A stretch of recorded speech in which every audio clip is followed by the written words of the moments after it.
जनता से मैं यही कहूँगा, यहाँ के वासियों से, कि घबरा कर कुछ नहीं होगा। वर्तमान की सरकारों का काम है भय फैलाना, भय फैलाओ ताकि आप अपनी जो मूल सुविधाएं हैं उन मूल सुविधाओं से ही मुद्दा भटका दो। भय से मुद्दा भटकाया जाएगा, आप अपनी सर्वाइवल की लड़ाई लड़ेंगे कि हमें तो किसी तरीके से बस हमारी जान बच जाए, हमें कुछ नहीं चाहिए। मैं आप लोगों के माध्यम से यही कहना चाहता हूं कि हमें भय से आगे चलना पड़ेगा। ये अगर हम सब एक इकट्ठे रहेंगे, एक साथ चलेंगे, तो जैसे पहले बुलडोज़रों को भगाया है वैसे ही फिर अगर कोई ऐसी नौबत आती है तो उन बुलडोज़रों को भगाने का काम हम सब मिलकर करेंगे। बहुत बढ़िया। संगम विहार को बचाना है। ये संगम विहार उन गरीब लोगों का मकान यहाँ रहते हैं, जो लोग उन लोगों के मकान तोड़ने नहीं देने हैं, क्योंकि जिस तरीके से हमारे यहाँ की ज़मीनों को रिज में, जंगल में डाल दिया है, उससे बचाने के लिए एक मुहिम छेड़ी है कि एक जन जागरण अभियान पूरी कांग्रेस पार्टी का, मैं कहूँगा कि सभी संगम विहार के लोगों के आह्वान पर एक जन जागरण अभियान चलाया गया है कि ताकि लोग जागरूक हो पाए, लोग अपने अधिकार के लिए जागें कि जो मकान उनके टूटने के लिए एक भय इस संगम विहार में फैलाया गया है, जो संगम विहार में फैल चुका है, उस मकानों को, उन मकानों को बचाने के लिए कांग्रेस पार्टी यहाँ पर खड़ी है। अच्छा, आगे अगर बात करें, पूरा केस स्टडी मैंने किया है। अभी मुझे लगता है कि आपसी राजनीति ना करके अब लोगों का घर मकान बचाने का समय आ गया है।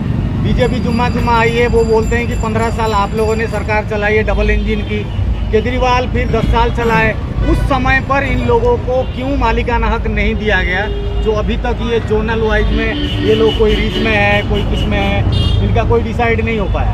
फ्यूचर आप लोगों के वजह से ही खराब हुआ है, वो कह रहे हैं। देखिए, वो क्या कह रहे हैं क्या नहीं कह रहे, मैं इसमें नहीं जाऊंगा।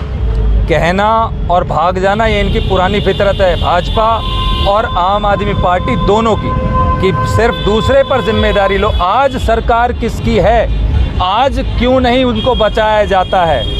आज क्यों नहीं इनको सुविधाएं मिलती है? उन्होंने क्या वादे किए थे जब वो चुनाव में यहाँ पर आए थे? तो लोगों से क्या वादा किया था? उन्होंने जो वादा किया था वो बचाने का भी था, यहाँ बसाने का भी था, यहाँ पानी देने का भी था। तमाम वो वादे थे। 2500 रुपये महिलाओं के खाते में जाने का भी था। ज़रा उनसे वो भी पूछिए कि पहले आप वो तो बता दीजिए, पहले जो आप पेंशन वाली हम बात कर रहे हैं, वो पेंशनें किसने शुरू करवाई थी? किसने यहाँ पर जो डिस्पेंसरीज लगने की बात हुई थी वो किसने दी थी? किसने यहाँ पर इलेक्ट्रिफिकेशन कराया? वो कांग्रेस की सरकार ने कराया। किसने यहाँ पर सोनिया विहार की पाइपलाइन डलवाने का काम किया? वो कांग्रेस पार्टी ने किया।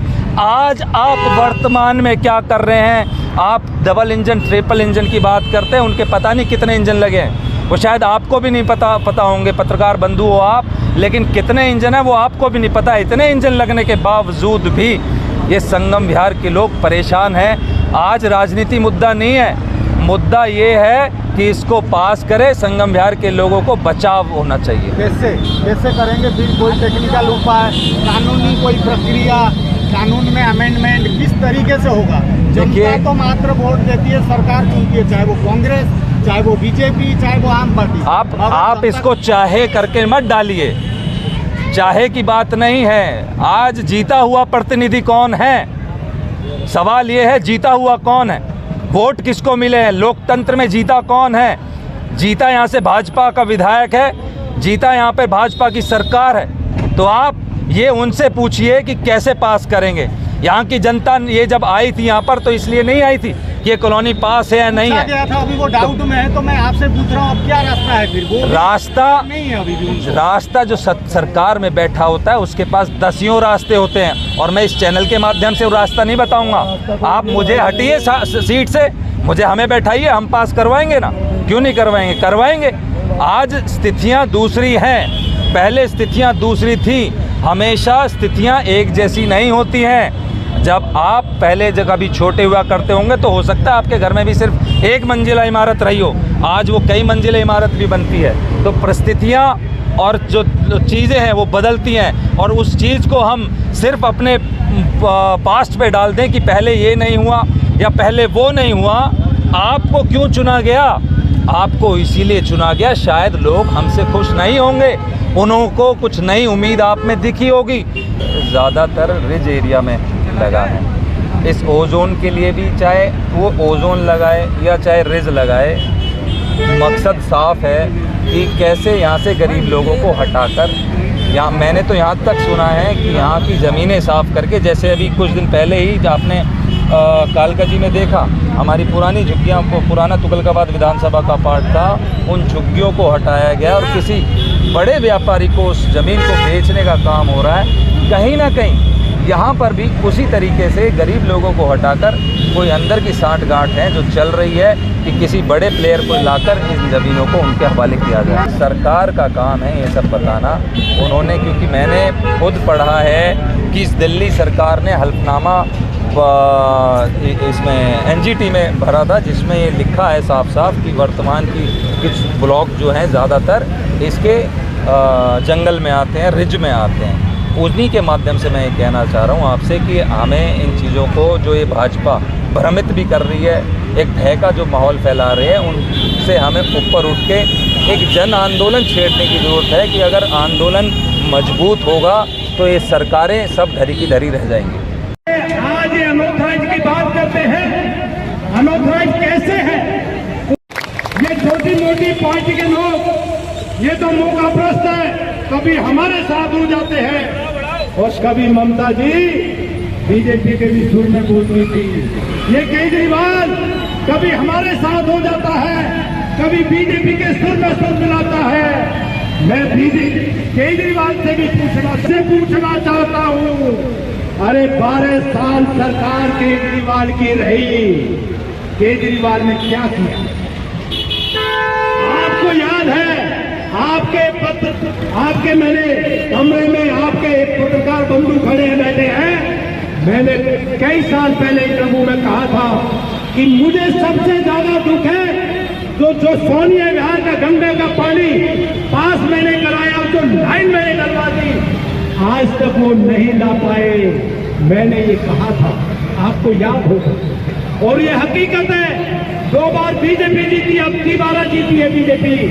3 बार बीजेपी जीती, 3 बार झाड़ू वाला जीता, लेकिन वो गंगा का पानी, सोनिया विहार का पानी वो प्रॉपर आपको नहीं दे पाए। हमने हमारी जमीन, हमारे किसानों की जमीन, ये किसी के बाप की जमीन नहीं है, ये किसानों की जमीन है। पत्रकार बंधु, आप लोगों से विशेष करके मैं कह रहा हूँ, ये किसानों की जमीन है, ज्यादा लाई जमीन है। अरे जब ये सरकार पैदा नहीं हुई थी, जब ये रिज डिपार्टमेंट पैदा नहीं हुआ था, तब ये जमीन हमारी थी। हमने जिस जमीन को बोझ जोत करके, हमारे पूर्वज हल चला करके, इस जमीन को जोत करके, बुवाई करके, हम पैदा करके लोगों का पेट भरते थे, वो ज्यादा लाई जमीन हमने गरीबों को बसाने का काम किया। गरीब लोग, और विशेष करके बताना चाहता हूं कि जो ओखला इंडस्ट्रीज एरिया, ओखला औद्योगिक विकास प्राधिकरण, जो फैक्ट्री एरिया है, जो कांग्रेस ने बनाया था लोगों के रोजगार के लिए, वो कांग्रेस के लोगों ने, जो कांग्रेस के नेताओं ने ओखला बसाया था, बनाया था, उसमें गरीब आदमी जो रोजगार करता था, उस गरीब आदमी पर cadre class Kalkaji post colony में रहने के लिए पैसा नहीं था।